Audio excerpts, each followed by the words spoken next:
I do want to start by saying hello to Charles Hurt. Hey, buddy. Hey, Steve. Good to be with you. Thanks for having me. Oh my! I'm sorry. There's nothing to talk about. Yeah, no kidding. I'm actually, it's like I'm drained from all of this. But I mean, honestly, I'll tell you, I think that latest story about the government, about Eric Holder going after the Associated Press and monitoring their phone lines is the reason that one is so amazing to me is because it cuts across all party lines. I mean, it is the last straw for these people who claim to be good principled liberals who believe in a checked government and don't believe in some of the creepy stuff we've been seeing, especially with the IRS story and things of that nature. This has to be the last straw for them. They have to say, no, wait a minute. The federal government cannot go after the press. Yeah, I mean, Alan Dershowitz was very, very troubled by this. He used some very strong terminology, and and we found out about this because the Justice Department told the AP about it on Friday in a letter, giving no reason. So we're all left to speculate what the reason might be. And the AP now, the head of the AP, is ticked off. Yes, and I think one of the most interesting things about this will be when we find out exactly why the Justice Department launched this probe into the AP.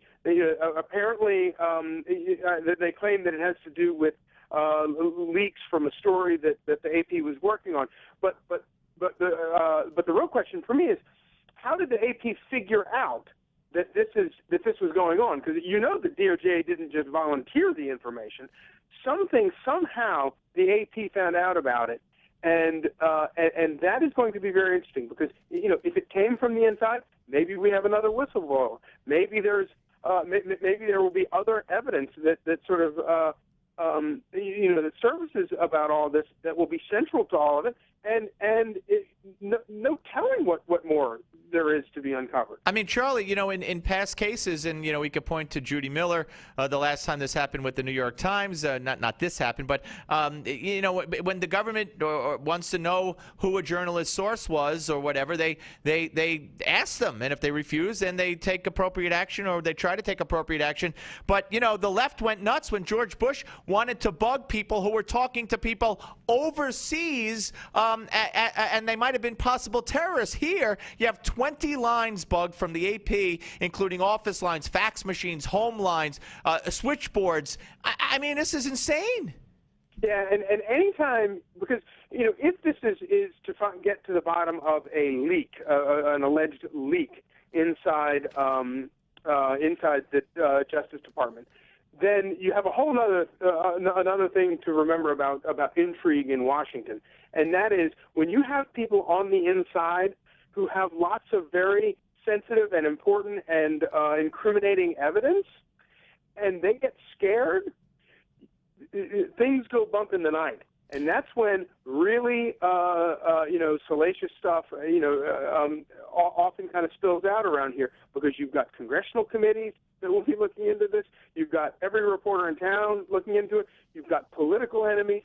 And in this case, you even have, I would hope, the principled classical liberals who believe that in check to government, who don't want to surrender their entire lives to the government, who are going to go after their own president, hopefully, and say, what is going on here? Wow. I mean, one after the other. But what's interesting is this is, like you said, this is, allegedly involves a May 7th story from 2012 where the AP disclosed details of a CIA operation in Yemen that stopped an airline bomb plot that was to occur on the one-year anniversary of the May 2nd killing of Osama bin Laden. But the AP held this story at the request of the White House until the police uncovered the plot and the whole thing. They did obey the White House or acquiesce to the request, but they didn't hold it long enough. I'm sorry. Go ahead.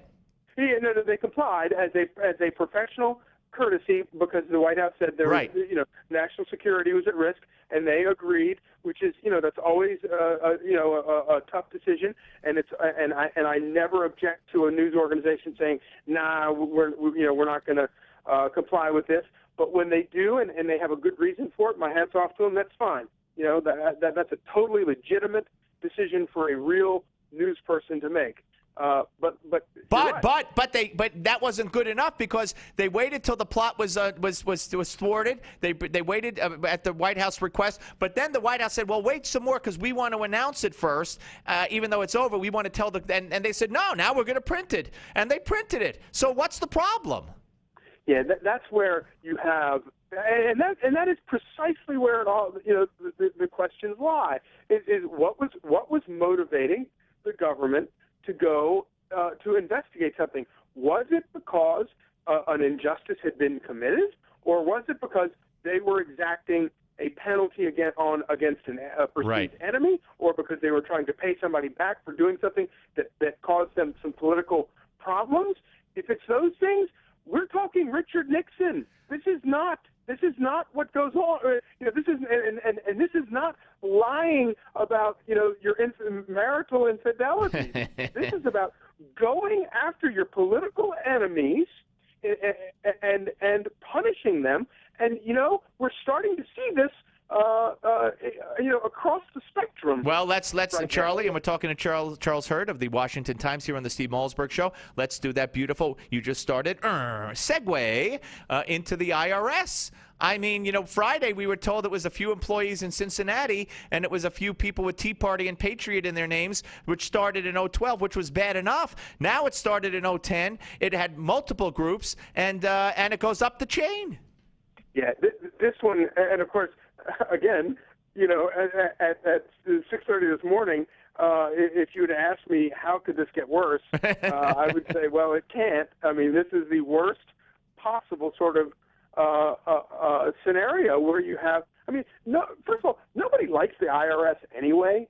Everybody hates the IRS. I'm glad you said that, Charlie, not me. Luckily, I don't have any money for them to come and. Well, that makes anyway, two of us, but go ahead. it won't take long. It'll be the shortest investigation.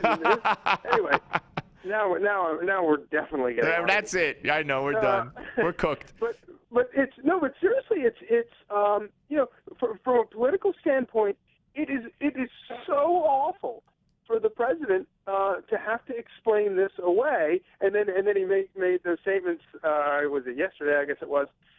Saying that, or was it earlier today? It was earlier today when he said, yeah, he learned about it when we all learned about it. Yeah. I feel like that was a week ago. I know. So he said, and he says, it's atrocious, it's outrageous, and all these sort of things, and we will not stand for it if it's true. And he's still like in denial, like, well, maybe it's not true. Well, if it's true that the terrorists bombed our embassy and killed our ambassador, we'll bring them to justice too.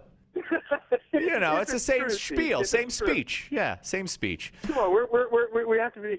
We're withholding judgment. We're being very cautious. Oh my gosh, it is insane. Charles, I know you're very busy and a great segment, and we didn't even get to Gosnell, we didn't get to Benghazi, but Benghazi is more of the same. But what I don't want to see happen, and I hope you agree, I think you agree, is you don't want to see with these egregious, outrageous, revelations of the Justice Department and the AP and the IRS. I don't want Benghazi to get lost in the shuffle either. No, you're exactly right. And it's such an atrocious case, and I do think that I'm beginning to think it really is going to stick with Hillary Clinton. What difference does it make, Charles? Yeah, exactly. Oh man. Have you noticed that your colleagues in the press? I was just scanning through some of the stories. My colleagues? What about you? You mean our colleagues? Your colleagues in the press. They're not. I've disowned them. Well, they're not mine either. Go ahead.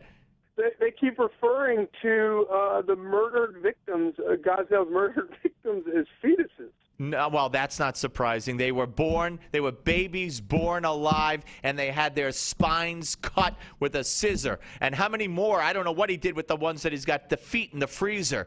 I mean, the media, I despise them.